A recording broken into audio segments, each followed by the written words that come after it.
कृष्ण कहते हैं, जो अधर्म के रास्ते पर नहीं चलता उसकी विजय उसी के साथ होती है जो सत्य के रास्ते पर चलता है।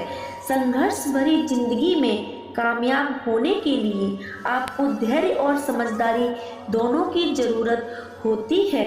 जीवन का सफर बहुत ही लंबा होता है, इसलिए आपको हमेशा उच्च उपदेशों का चयन करना चाहिए। सफलता के लिए निरंतर दृढ़ संकल्प और समर्पण जरूरी होता है। यदि आप ये दोनों विशेषताओं से वंचित हैं तो आप कभी सफल नहीं होंगे। जीवन के मुश्किल पलों में आपको अपने लक्ष्य को याद रखना चाहिए, इससे आपको संघर्ष करने की शक्ति मिलेगी।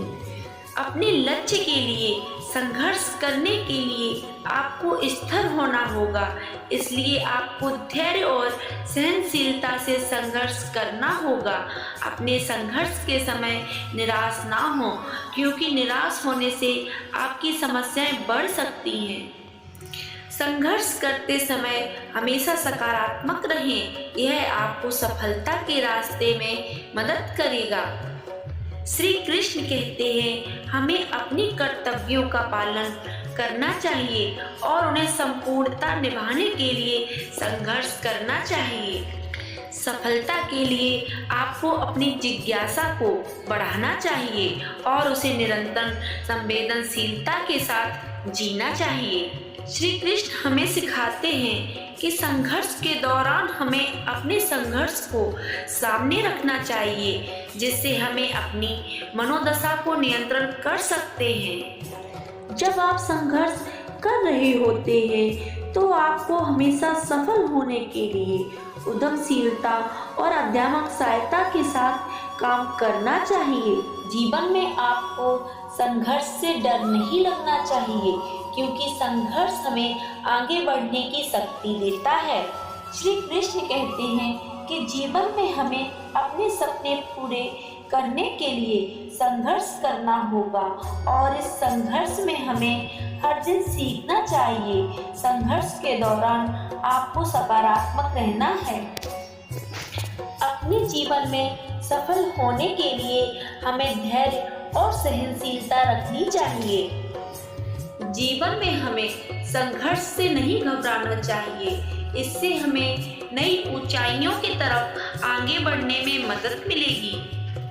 श्री कृष्ण से हम सीखते हैं कि जीवन में दृढ़ संकल्प और उत्साह रखना बहुत ही महत्वपूर्ण है।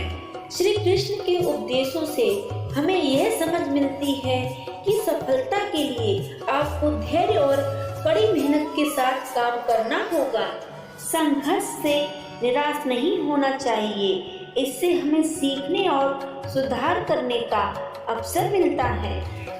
जीवन में हमें हमेशा सकारात्मक रहना चाहिए, क्योंकि सकारात्मक सोच हमें सफलता की ओर ले जाती है। श्री कृष्ण कहते हैं कि जीवन में हमें संघर्ष को स्वीकार करना चाहिए और उसके बाद उससे सीखना चाहिए।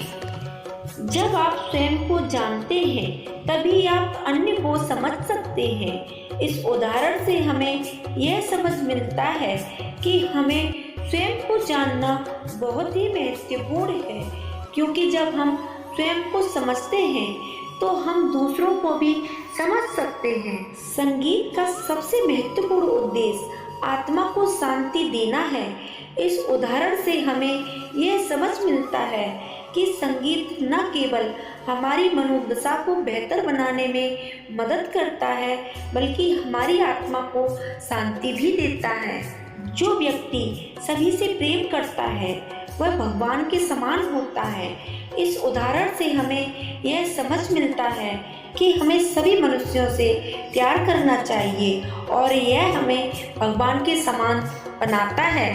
जब तक आपके मन में नफरत होती है तब तक आप कभी खुद को शांति नहीं दे पाओगे। इस उदाहरण से हमें यह समझ मिलता है कि हमें नफरत को दूर करने की आवश्यकता होती है, क्योंकि नफरत हमारी आत्मा को शांति नहीं दे पाती है। जीवन की सबसे बड़ी समस्या है कि हम खुद को समझ नहीं पाते। कि हमें अपने आप को समझाने की आवश्यकता होती है, क्योंकि जब हम स्वयं को समझते हैं तो हम अपनी समस्याओं का समाधान भी निकाल सकते हैं। जो व्यक्ति अपनी कमजोरियों को समझता है वह वास्तव में मजबूत होता है कि हमें अपनी कमजोरियों को समझने की आवश्यकता होती है, क्योंकि जब हम अपनी कमजोरियों को समझते हैं तो हम उन्हें अपने फायदे में बदल सकते हैं। अगर आप एक सफल व्यक्ति बनना चाहते हैं तो अपने सपनों को पूरा करने के लिए कभी भी डरना नहीं चाहिए। हमें डरने की जगह अपने सपनों को पूरा करने की कोशिश करनी चाहिए, क्योंकि सफलता उन्हीं के कदमों में होती है जो डर को हरा देते हैं। हेलो दोस्तों, आपको हमारी वीडियो पसंद आई हो तो वीडियो को लाइक करके चैनल को सब्सक्राइब करना ना भूलें। राधे राधे, जय श्री कृष्णा। आपका दिन मंगलमय हो।